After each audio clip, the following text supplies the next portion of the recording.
has the misery, but he having a lot of fun. And we are back with the penultimate episode of the top 50 albums of the 50s.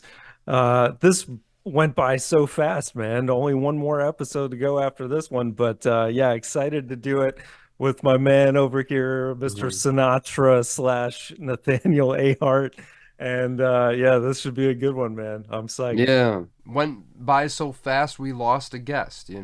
So sorry It if we happens. blatantly lied to you because I know we've been doing this way this whole time, but it happens. So this is probably going to be a much shorter episode than usual, but we definitely have a lot to say. I think more so about a couple of these records than a lot of other ones in this series. So who's to say how long it will go? But let's go along for the ride and find out, I guess.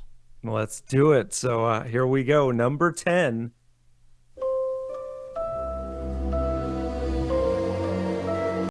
You should have known just by my appearance that this album was going to be on the list. In the Wee Small Hours by Frank Sinatra, Old Blue Eyes himself from 1955. Yeah, this is quite an iconic album. A lot of people consider it to be Sinatra's best. I have my thoughts on that. But what I will say, most importantly, this is considered to be one of the very first concept albums, at least in regards to, thematics and what have you. It's a bunch of torch songs that are all about, being a sad boy, I guess, in 1950 standards. Yeah. And look, I mean, just from the opening track in the wee small hours of the morning, I mean, his vocals on that are tremendous, and he really does draw the emotion out of literally all these songs. And I think this was really when Sinatra's full voice came into effect, where you really got, the more emotive sense. Because I've listened to some of his early records, and he's a great singer, technically speaking, but there was, like, not much behind it. And this is when you really, really feel that all the way through. And, songs like Mood Indigo, Glad to Be Unhappy, I Get Along Without You very well, great interpretation of that. Of course, Dancing on the Ceiling is one of my favorites. Yet again, there's a lot of great songs on here. Do I think this is Sinatra's best album? No, it didn't even make my list. So, do I think it deserves to be in the top 10? Not really. I think it deserves to be on this list, but I can understand where you're coming from. I think for me, I'm not going to say it's too depressing because I don't usually tend to use that as criticism. But what I will say, I think it's thematically a bit too similar, and perhaps that is the point. But it gets a little samey after a while, especially at 49 minutes. Had this album been cut down by a couple tracks, I probably would say it's one of Sinatra's absolute best records. But as it stands, I think it's an important record in his discography, and I understand why it is recognized that way, but I've never fully understand it to the extent that a lot of people hold it up to be. Though I will say yet again, I mean, this is such an important record in the development of the album itself, and I don't think that can necessarily be discredited. Yeah, obviously the cover art has influenced you yourself here on this episode. So, Sort of. but yeah, I pretty much agree with everything you said. I do think that uh, this is, for me personally, it's not my favorite Frank Sinatra No. album either. It was on my list, but toward the bottom of it. I'm not really sure why it's in the top 10, other than, the reasons you mentioned, it being a big turn for him. It does have the iconic cover, of course, and it is the first, some would say, of like Hmm. a thematic concept album. But I will say that I do find it a bit too depressing, to be honest. I I mean, knew this was coming. yeah, yeah. I mean, sure, I do love some sad boy Frank Sinatra, but a full album of it, nah, Hmm. man, I can't deal with it. I much would take, Come Fly With Me, or Fly Me to the Moon, anything with flying in it over Yeah, well, this album. But no, I love Sinatra, man, and I don't want to be too negative on mm-hmm. this, but Yeah, yeah, you know, I'm sure there's a lot to love for a lot of people, and truly, the production on this album is fantastic. sure, I think some of the instrumentation is really, really beautiful, and his voice is just impeccable. Like some of the low notes too that he hits on sure, some of these songs are just like, oh man, it's just Sinatra is one of the greatest vocalists of all time. And even though he wasn't, really a songwriter, so to speak, I think he's one of the greatest artists of all time. sure. So Well, his I was spot in the top 10 is warranted. right. Well, I was gonna say too, like you mentioned, "Come Fly with Me." I definitely put this above all the other Frank Sinatra albums that have made the countdown so far. I like it a bit more than "Come Fly with Me." Certainly like it more than "Songs of Swinging Lumbers." And I will say that album cover is like one of the greatest album covers of all time. I do Yeah. think that is like a work of art within itself. Sure, yeah. And I mean, there's just so many great Sinatra albums as a thing. Like for me, my personal favorite is Strangers in the Night. I think Got to get to that. he Yeah. still kept going and getting in some ways even better in the 60s. So but yeah, it's great to see him represented yet again on the list, but and making it into the top 10. So I'm not too upset about it. I do think this album is a little overrated, but I agree with you 100%, man. yeah. Well, that'll now bring us to number 9.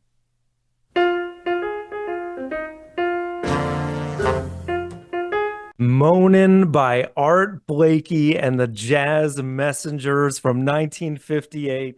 Yes, man, I'm so glad that this cracked the top 10 because this happens to be in what I call my holy trinity of jazz albums.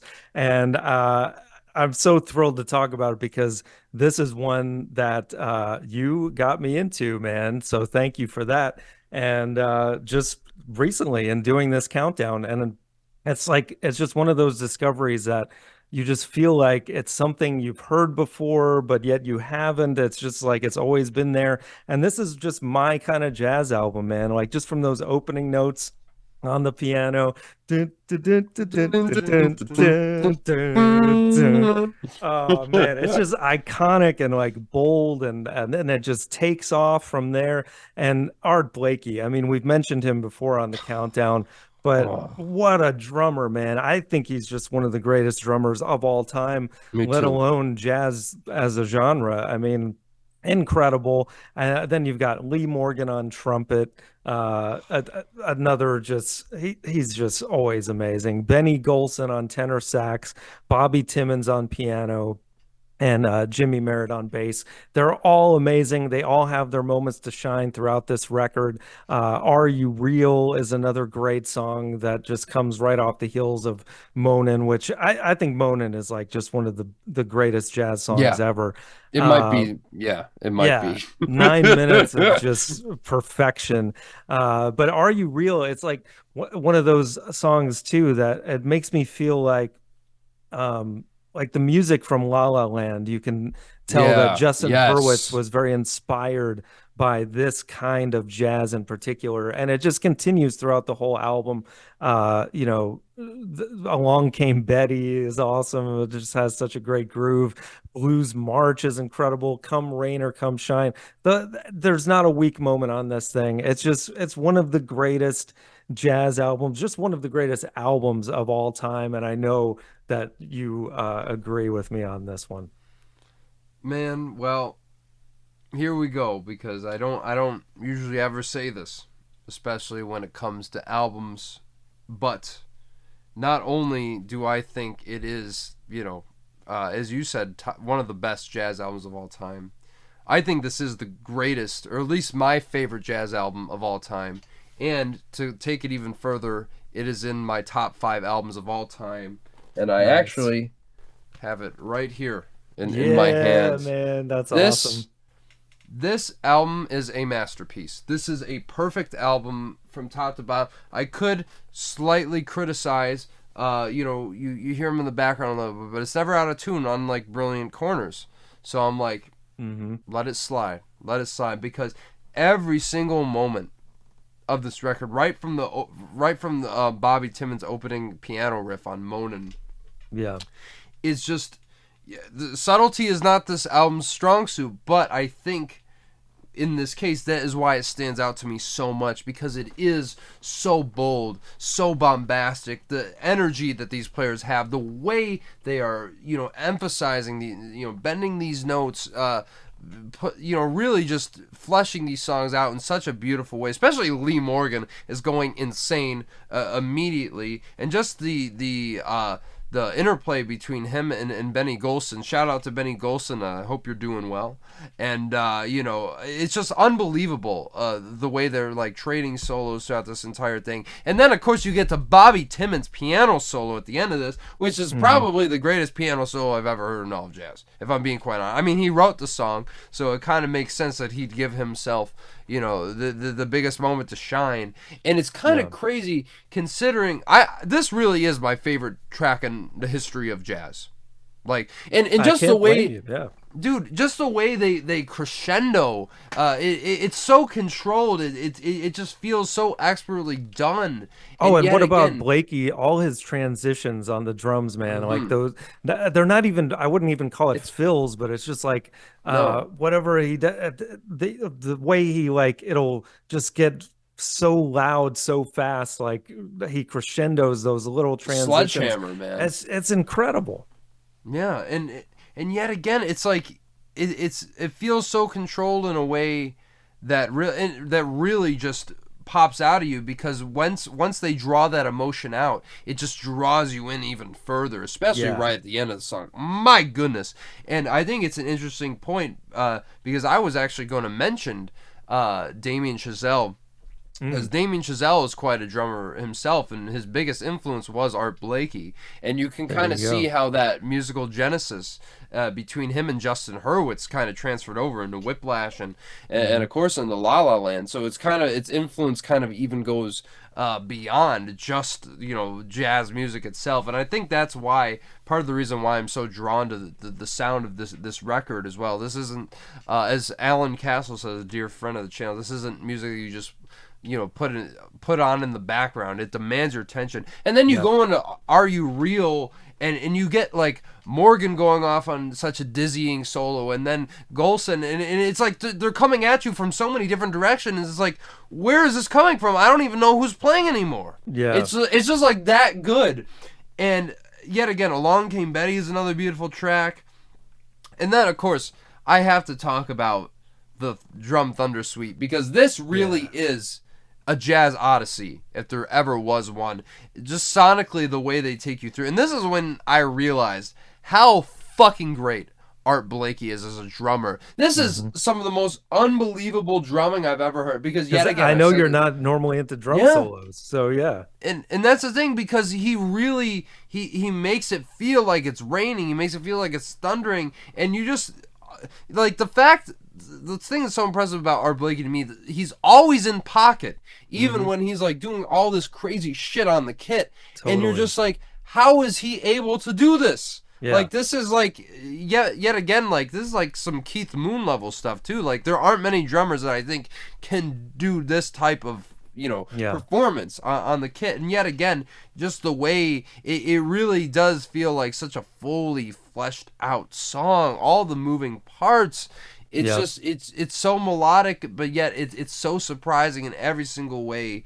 I absolutely love it. And then of course Blues March is another great track. And then of course Come Rain or Come Shine, a great interpretation of an Arlen and Mercer tune. Just what a wonderful way to close out this record, that I think is virtually flawless in every single way. And there's only like a handful of albums, or just over a handful of albums I can say that for.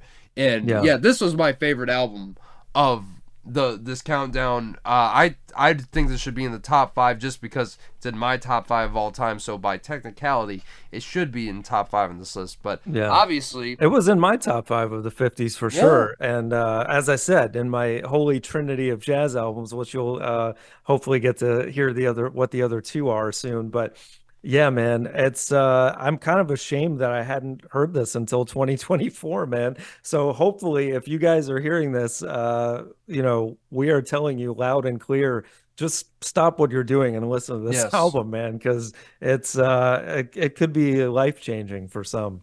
It certainly was the one that I think made me a full-on aficionado of jazz, Yeah. especially of this era. This is the greatest album of the hard bop era, as far as I'm concerned. Nothing even touches it, man.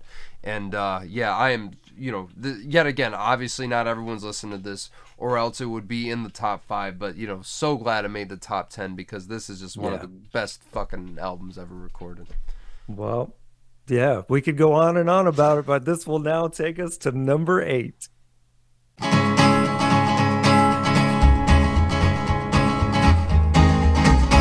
Gunfighter Ballads and Trail Songs by Marty Robbins from 1959. Yeah, this album, another amazing record.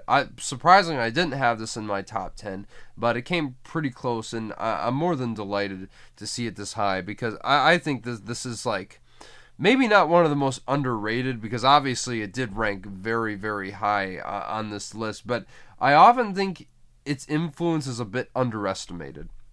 especially in the genre of country and western music, and it really set the template for many types of stories and artists that followed in its wake. Probably the two biggest ones I think of off the top of my head are the Grateful Dead and Jim Croce. Almost, it's like kind of eerily similar, like just how much that influence has kind of translated over to their music. I mean, just from the opening of Big Iron Man, which obviously most people probably know from Fallout at some point in time, so I've been told. But it's just like just from that iconic guitar riff and just Marty Robbins' beautiful, beautiful voice. I mean, he just had such a killer vocals, overall. Yeah. But this song, it just yet again, it's perfect storytelling. Just the classic tale of the outlaw and the man of the law into coming in to bring him down. It's just the way he tells the story is what's so interesting. Just the little details and like when he says notches on his pistol, number 1 and 19 more. Like such a great way of like adding the 20 without saying 20 but still making it fit within the structure of the song. And yet Right. again the approach he takes after, like cuz the whole song it's like don't try to, test the man with a big iron on his hip. And then again, like the way they switch it at the end of the song, it's like he made one fatal slip when he tried to match the Ranger with the big iron on his hip, and they tie it back around. Yet Yeah. again, it makes you think of "You Don't Mess Around with Jim," which I feel like he probably stole directly from this song. Just Sure. because it's so simple to the point, but it has so much specificity in the lyrics, and I could say that about this entire album. This has the best lyrics of any '50s album, hands up. Would you agree? Uh, d- Definitely up there. I don't know. I You got me on the spot here. I don't know if it would be the best, but definitely. Yeah. I mean, and definitely, he's got a singular voice, not just in Yes. Yes. his singing style, but songwriting. And yeah, I mean, songs like "Cool Water" is Well, amazing. sure. And I mean, every one of these, the songwriting is really strong. All right, yeah, I might say it's the best on the Well, list as far sure. as songwriting goes. Well, it's interesting because he only wrote a few of these songs, but then the ones like even so like these selections are just Yeah, unbelievable. right. Yet again, you could Billy the Kid, another great Western ballad. That's you've Hmm. heard that name many times, and it's just the way it's such a great storytelling album from start to finish. Yet again, it has such a great Western vibe on like 160 acres. The backing vocals are so well Yeah. placed. They're hanging me tonight. The Strawberry Roan is a great song about this guy who's kind of a bit of a con artist trying to buck a horse, and him having issues with that. You could say, of course, maybe my favorite song on the album is El Paso, which many people consider to be Marty Robbins' masterpiece. That's Certainly as my a favorite too. songwriter. and used Understandable. perfectly in Breaking Bad in the final episode. If The, you've seen it, it's masterful use of the the song. I can't wait because now I'm just picturing it, coming up at the end of that series.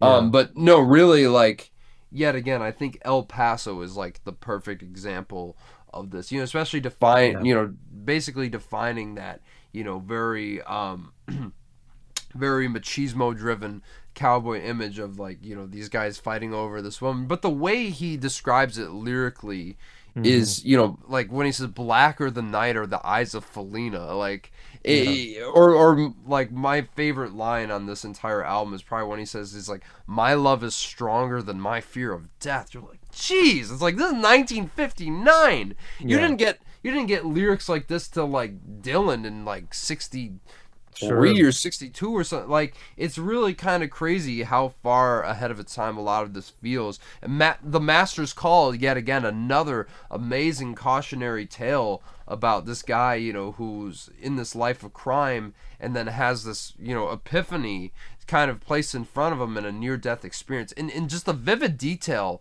that Robbins goes into on this song is just unbelievable, especially for the time, how dark it is, but also, especially how faith driven it is in a lot of ways. It's just amazing. And then you got Running Gun, another cautionary tale on here. Utah Carol is another really beautiful, hauntingly beautiful way to end this album. Yet again, like, there's, even though, like, I wouldn't say I love Cool Water. I wouldn't say that I love a couple of these songs on here, but there's not a weak track at all. Like, all these songs are really good at the very least. This album I just think is absolutely phenomenal, and I'm really glad that a lot of people happen to feel the same way, because yet again, I don't think it would have rated this high if not a lot of people have heard it, and I'm glad it's finally getting its just due after all this time, because it really is one of the best of its genre and probably the best example of country western music.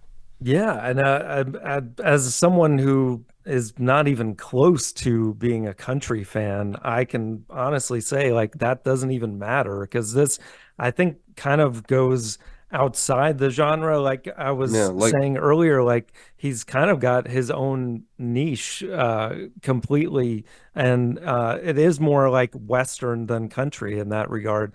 So I love it. I mean, this was also pretty high for me in my top 15 somewhere yep, me in too. there.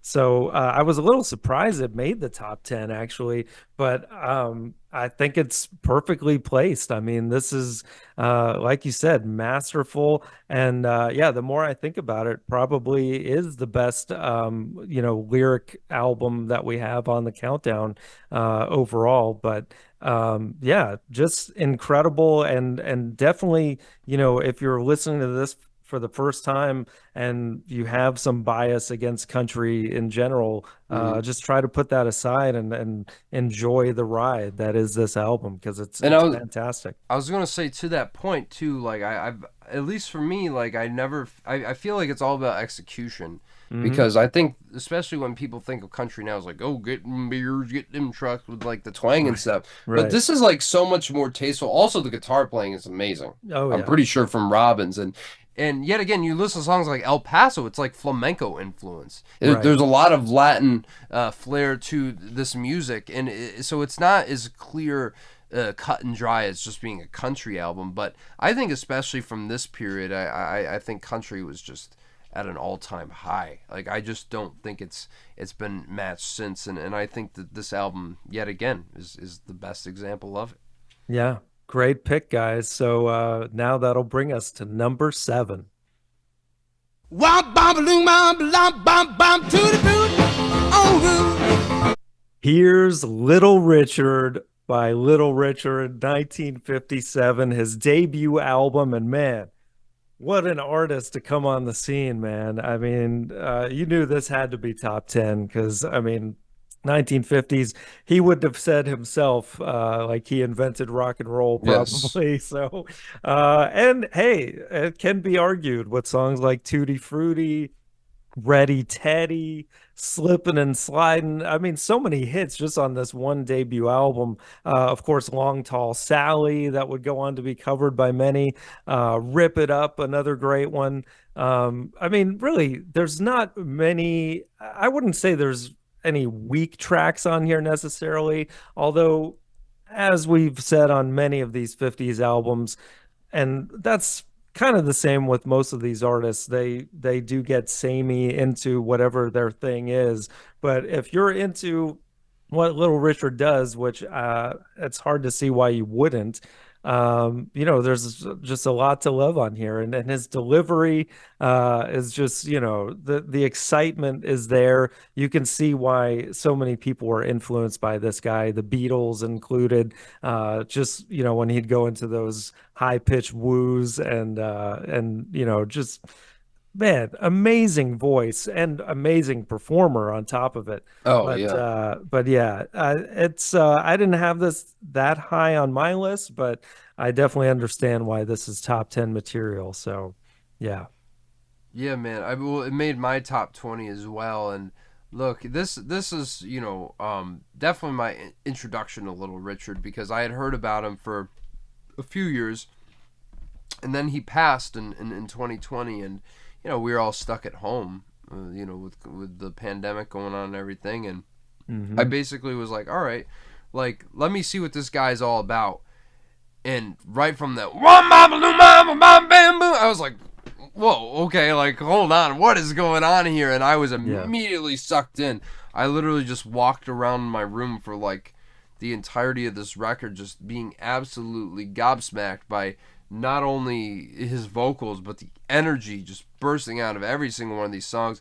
And I think, yeah, he probably did create rock and roll. I mean, he definitely took credit when he felt like he deserved it, and I think that everyone should, if they actually did what they said they did. And Little Richard certainly changed rock and roll with this album for sure, because you look at all the people he influenced. He even said himself, Jimi Hendrix was his guitarist. He wouldn't have a career. Hmm. Elton John, David Bowie, the Beatles, Rolling Stones.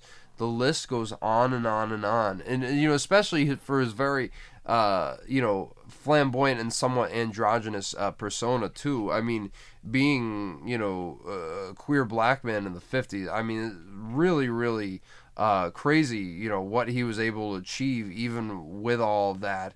Such a pioneer in so many ways, stylistically, musically, vocally. I mean, you could go on and on about Little Richard, and the fact that Tutti Frutti was actually written about anal.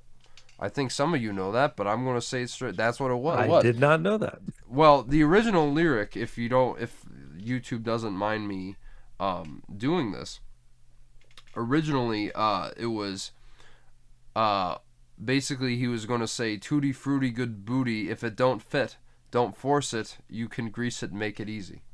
So, and this, I'm reading this right from Wikipedia, so that's quite accurate. But you know Wow. where his mind was at. Yeah, but yet again, maybe the most iconic, or at least one of the most iconic rock and roll songs of all time.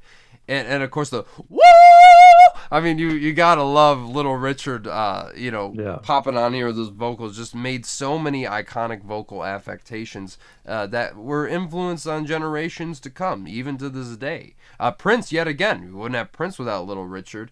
Yet again, so many great songs on this record. True Fine Mama is quite a stomper.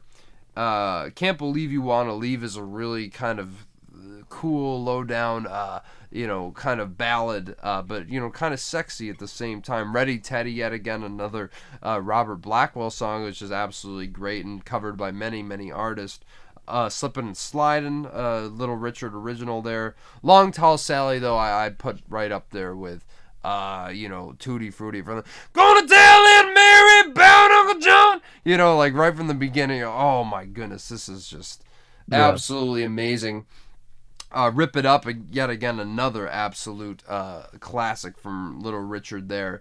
I could go on and on. I mean, yet again, you are correct in the fact that lyrically, these songs don't really mean much, and they kind of sound the same, but here's the thing. Someone made a point, that I heard a while ago, where music doesn't have to be emotional for it to move you.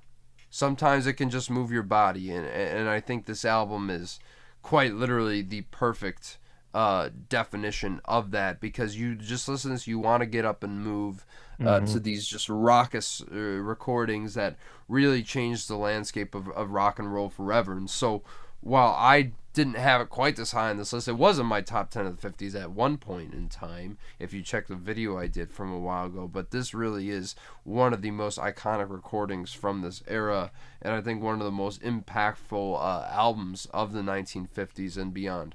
Absolutely. Yeah. Well said, man. So that will now take us to number 6.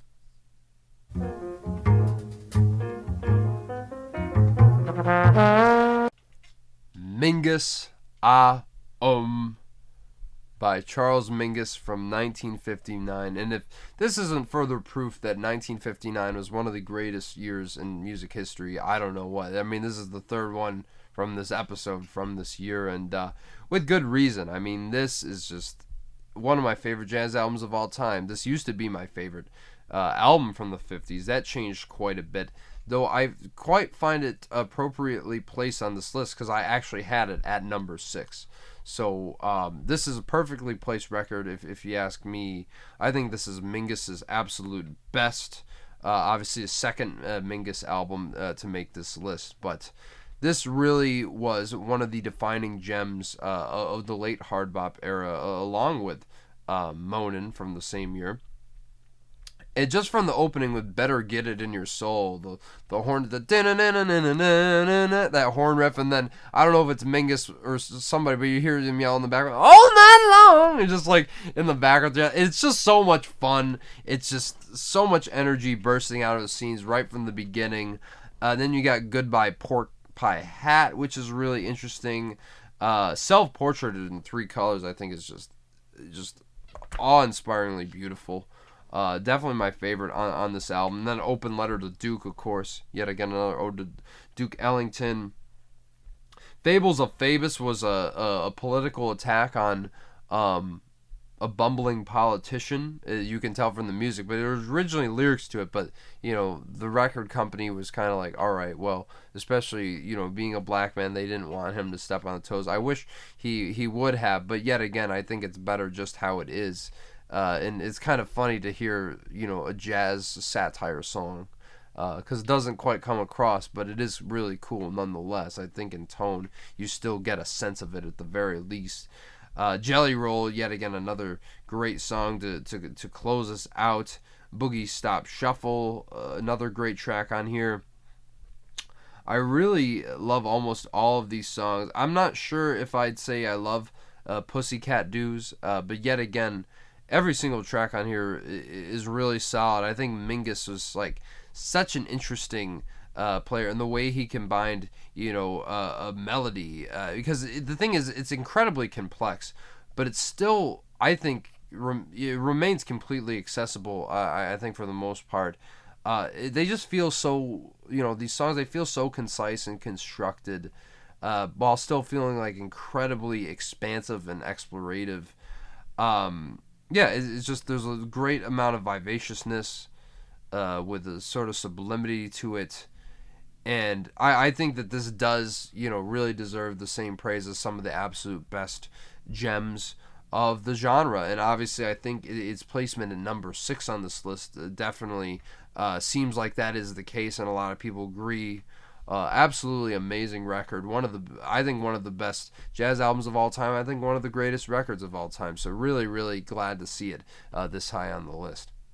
Well, I will say this is not in my holy trinity of jazz albums, Mm. and I don't know.